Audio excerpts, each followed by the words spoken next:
Man, do I have to do ACUTE by myself again? Have no fear, I am here. Is that you, Senpai? Are you here to notice me?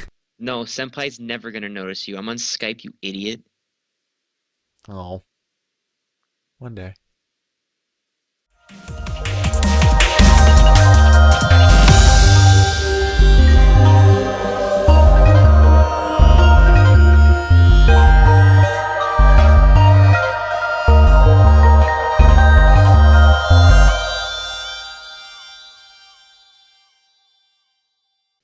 Hello, everybody, and welcome to this interesting episode of ACUTE, in which I'm sitting comfortably. So you're probably sitting comfortably, though, as well. I got a new chair, it's pretty great. Alright, but we're gonna same announcements and news as always, except different news and announcement stories. So it's almost like not as always. Weird how that works. Anyway, so your only announcement really for this week is that our friendly reminder that their next meeting, so the 27th, is going to be our Halloween party. Get too spoopy for me. Maximum spooks. So make sure you come in. If you want, you can come in a costume. Every year we always have a costume contest or cosplay contest in anime culture. You can't see the weird dance I'm doing, but it's whatever. I'll be coming in a cosplay though. I won't.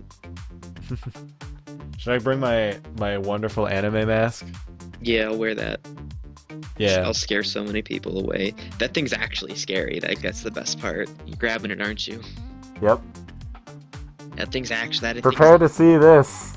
So yeah, if you want to be a part of our costume contest, please feel free to do so. Also, we're going to be doing a vote on the social page about whether or not you want to do a spooky potpourri night in which we'll watch random anime, a little more Halloween oriented, probably ones that may not usually get in through the normal anime selection process we go through during the semester, or we can do a spooky game night in which we can play some horror games on the projector, and we can probably, I think we'll probably pick one to play on there that we think will probably be good for club and for a lot of people to play and watch. Yeah. Oh look, a big bag of news. So our first news story this week is that Niantic raises $20 million for Pokemon Go. So a news source Variety reported that Niantic, who also made Ingress, has raised $20 million from Nintendo and Google for its development of Pokemon Go. They also added that the three investors will give Niantic another $10 million upon meeting unspecified performance goals. So that means that Pokemon Go is going to have a lot of money to work with, and that means the game probably won't be bad, but we can't make any guarantees. No, but Nintendo doesn't generally make a lot of bad games. They don't make great consoles, but their track record in game development really isn't super tarnished. Well, yeah, especially for Pokemon. But this isn't made by Nintendo. This is made no, but it's also Nintendo, and it's a Nintendo property. They're pretty hands-on, even if someone else is developing it, because they get very paranoid at who's dealing with their baby. Well, yeah, but it's still like $20 million and possibly $30 million is a lot, but we don't know how much of that is actually going to the game, or if it's how much of that is going towards that watch that they're making, or like what, because they don't really have anything on this that specifies what the money will be going to. So a good chunk of that might be going to the actual development of the app itself and not the contents of the app, if that makes sense. So integrating the GPS and making it so that you can actually see the Pokemon on your phone rather than the actual gameplay of it. So, but it's hard to say. We'll probably get more news about it in the future, though. I'm imagining this isn't going to be that complicated of an app. Like obviously in their trailers they show like, oh look, you're gonna have this full huge Pokemon battle, and look at you being all Pokemon trainer. Like, it's probably just gonna be. Do you remember like that Google Maps like Pokemon like scavenger hunt they did? Yeah. I imagine it's gonna be kind of like that, almost just like you tapping stuff, and like as part of like your Pokemon attacks, and then you hit it, and then like eventually you can catch it. I mean, I'm not mad, like, cause I mean it's a mobile game. It's it's a GPS mobile game more than anything, and it's Pokemon based. I think a lot of it's going to be more about the GPS aspect of it. That's going to be the reason that the price mark is so high, because that is more complicated, I think, than any graphical part to put in the game. I mean, there are 3D graphics games that are put onto phones that are, $4. And they look great, but they're not always as popular because not all the phones can run them that well, because some of them are like more akin to Samsung. Like if they're Android, they're more akin to Samsung phones, and they don't work well on Motorola phones, or there's a lot of like benefits to one type of phone that happen in terms of the mobile market, which is why like a system like this can take a while to develop, because you have to make sure it works on every phone, especially between iOS and Android. So we'll see though. But yeah, $20 million is a lot, especially for like a mobile game. But yeah, there's a lot of things they have to make. But yeah, it still is a very surprising amount. Yeah, I agree. It's a huge amount for just a mobile game. Like it's a budget for real, like a normal game. So let alone just even a mobile game, getting that amount is still shocking, and definitely means it probably won't suck. Hopefully, fingers crossed. Do you own a Wii U? Probably not. Nobody does, except for me and a couple of other people. But guess what? You probably made the right decision, because Nintendo's already coming out with a new console. So that's not really any good new news. But what is interesting news that came out this week is actually that the Wall Street Journal reported that Nintendo is sending out their SDKs to developers.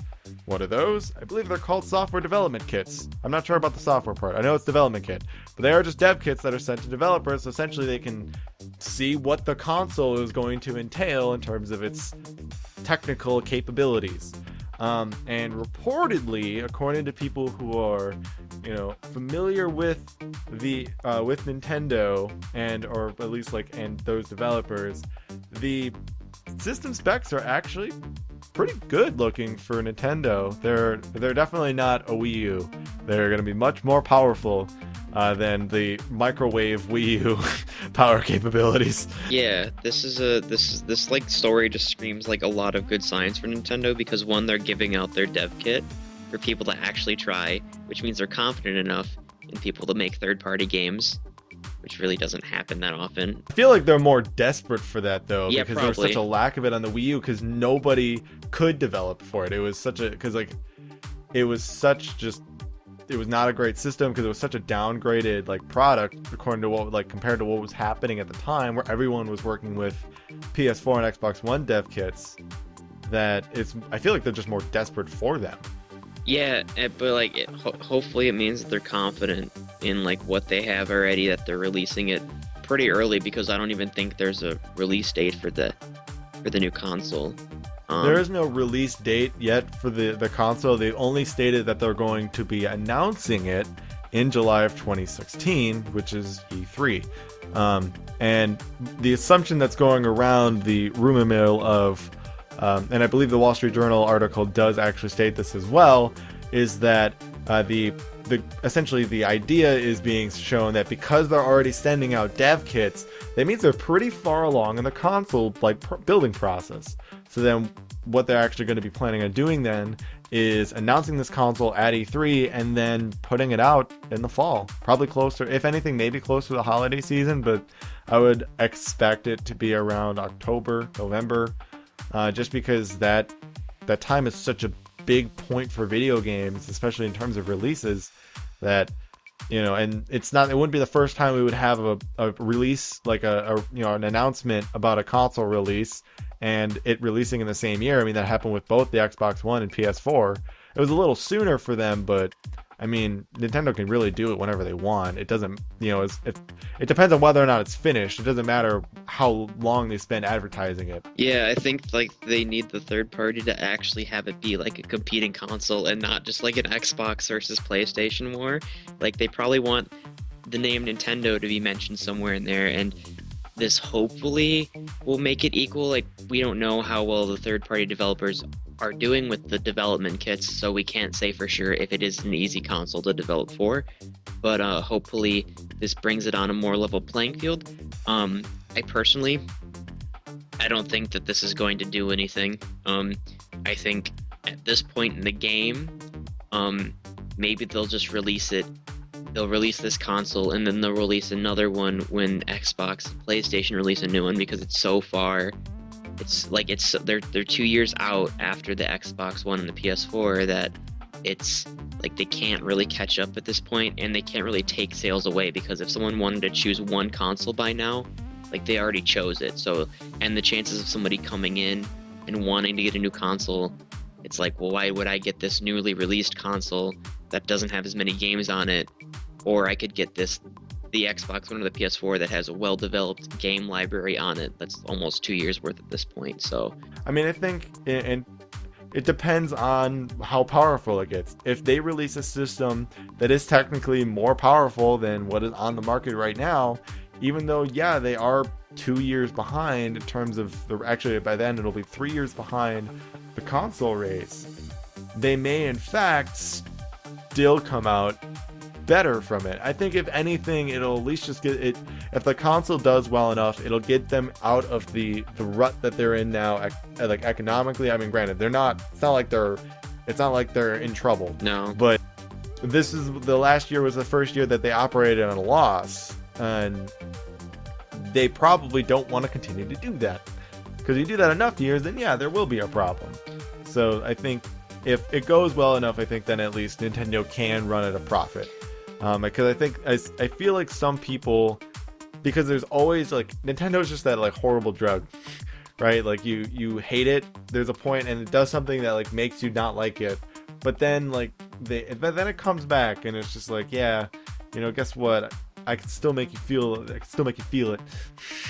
Yeah, we'll see though. I think if the NX doesn't do well, they're gonna have to start reconsidering their game plan for what they want to do as a company. I know I read somewhere that Nintendo has built up so much capital that they could almost make no money and they still wouldn't go bankrupt until 2020. So they do have a lot of money, but still, like, I don't think that they can keep making these mistakes. Obviously, if the NX is going to do well, then it was not an issue, but I know a lot of people are suggesting that Nintendo just not make consoles anymore and just make games third party to put out on the two consoles right now, the PS4 and the Xbox One, or whatever consoles would be out at the time by then. I don't want them to die, because I mean, like, hey man, like the Nintendo 64 and the Super Nintendo were my jam, but like things have changed since then, so but hopefully they can. Nintendo's a very different company. I mean, they don't show signs of ever wanting to be that third-party developer, but I mean, eventually that might have to be a consideration they have to take in if they want to actually make money and keep their properties alive. And I feel like they could make a huge amount of bank doing that. Oh yeah. Because there would be a bigger audience for it in the future if they just can't get the sales through. But we've been talking too long about this, so we're going to leave it to you guys. What do you think this console will do for Nintendo? Leave it in the comments below and create some fun discussions that definitely can't ever lead to a flame war. So we'll see you next week. Yes. We'll see you later. Sometime. Make sure you get that click out. Also, check out Conime Crew. Yeah, check out our new channel. I'll put right here. We'll be uploading more content. We have some ideas for some new videos to come out that aren't related to convention content. So stay tuned for those. We're thinking about doing some other things. I'm thinking about doing things that I haven't discussed with Marshall yet. So those are good. I'll be learning things. Yeah, you'll be. So you can do that. We had a podcast come out this week. Check it out. Learn. Yeah. Talk about broken games. Talk about broken games. Talk about a lot of things. So if you're interested in listening to some podcasts while you do your thing, like if you're running or something and you want to listen to some people complain about a game that they can't clearly watch because they're listening to the music, you can check out our SoundCloud in the description below for that as well. So right. Yeah, that plug. See you guys later. Bye. It'd be like a Skittles commercial. You breathe Skittles. That would just be I think that is a Skittles commercial. Probably is. All right. News.